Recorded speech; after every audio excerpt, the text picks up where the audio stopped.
Halo semua, selamat datang di Bible Study, terutama jemaat GPI Mandonga.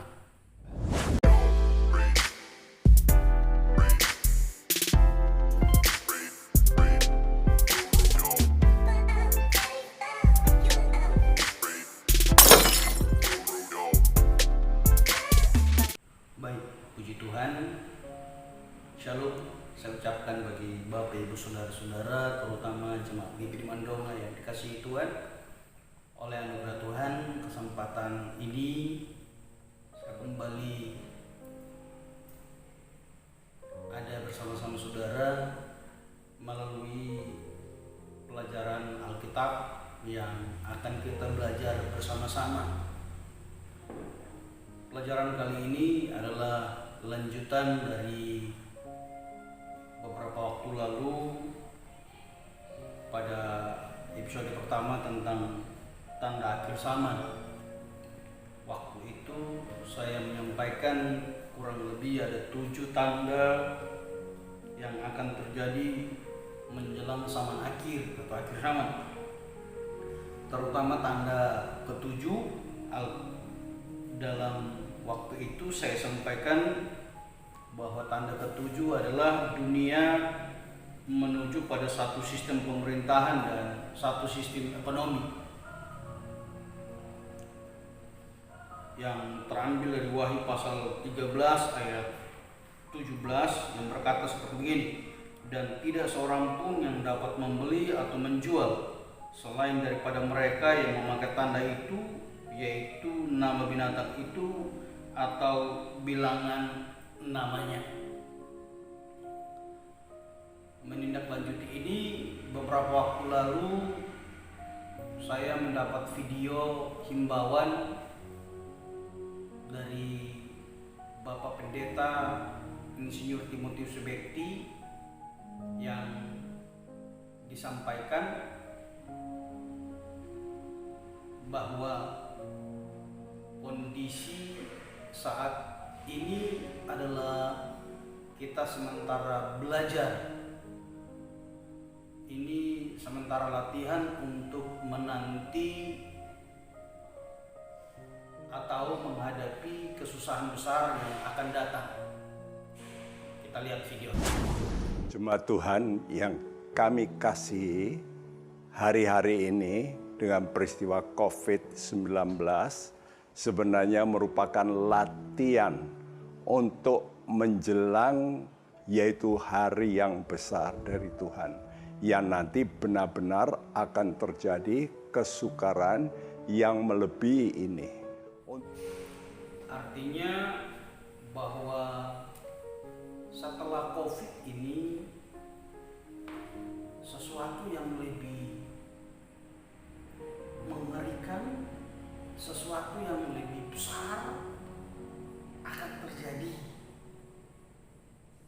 Maka mungkin saja yang dimaksud adalah kondisi yang kita alami, kondisi yang tertulis dalam kitab Wahyu pasal 13 ini, bahwa waktu yang nantinya terjadi itu ada sebuah kesulitan besar karena dunia menjadi satu sistem pemerintahan dan juga menjadi satu sistem ekonomi yang menyebabkan kita tidak bisa membeli, menjual.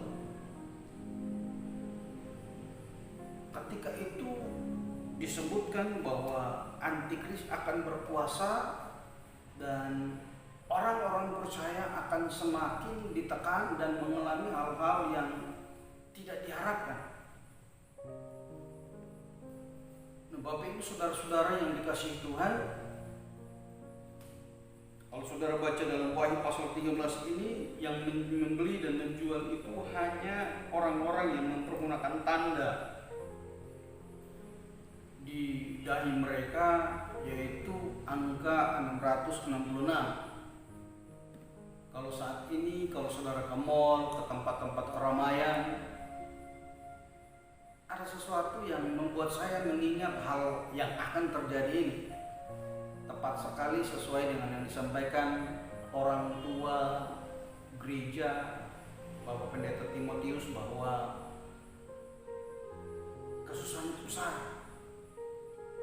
Saudara, ketika ke mall atau ke tempat keramaian, maka akan ada pengukur suhu pakai termometer, tapi di center ke kepala kita. Bisa jadi ini latihan untuk hal itu, bahwa setiap orang yang nanti datang berbelanja, membeli, harus ada tanda itu. Nah, Bapak Ibu saudara-saudara yang dikasihi oleh Tuhan Yesus Kristus, maka ini semakin menekan orang percaya. Dengan demikian maka kita harus belajar lebih lagi bersungguh-sungguh supaya hidup kita ini semakin berkenan kepada Tuhan. Coba kita belajar dari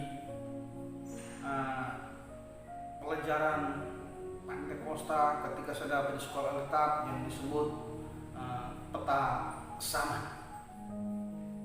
Kita coba lihat petanya. Para ahli Alkitab menerbitkan peta zaman yang dibagi menjadi 3 zaman. Yang pertama zaman Bapa yang dimulai dari Adam sampai Abraham yang terhitung 2000 tahun, dan selanjutnya mulai zaman Abraham sampai kepada kedatangan Yesus dihitung 2000 tahun, dan selanjutnya zaman Roh Kudus yang dimulai zaman ketika Yesus datang sampai akhir zaman. Nah, di bagian akhir zaman itu ada lingkungan kecil atau perhitungan yang kecil, itu kurang lebih 3,5 tahun lamanya kita mengalami yang disebut zaman antikris. Antikris bukan berarti baru nanti datang di akhir, tapi waktu zaman Yesus pun juga sudah ada. Tetapi nantinya ada, dia akan berkuasa, memiliki kemampuan dan lain sebagainya. Itu nanti 3,5 tahun di zaman akhir. Bapak Ibu saudara-saudara, kalau saudara baca dalam kitab Wahyu pasal 12, 13, maka pesusahan ketika antikris berkuasa itu sungguh-sungguh sangat mengerikan dan lumayan menakutkan. Bahkan saya sendiri pun ketika belajar, maka itu seperti sesuatu yang sangat mengerikan. Tapi ketahuilah bahwa Bapak Ibu saudara-saudara, ketika kita semakin bersungguh-sungguh kepada Tuhan, maka sesuatu yang terjadi sebelum zaman antikris, ada sesuatu yang terjadi sebelum zaman antikris, yaitu Wahyu 12 ayat 6 itu berkata seperti begini. Perempuan itu lari ke padang gurun di mana telah disediakan suatu tempat baginya oleh Allah, supaya dia dipelihara di situ 1260 hari lamanya.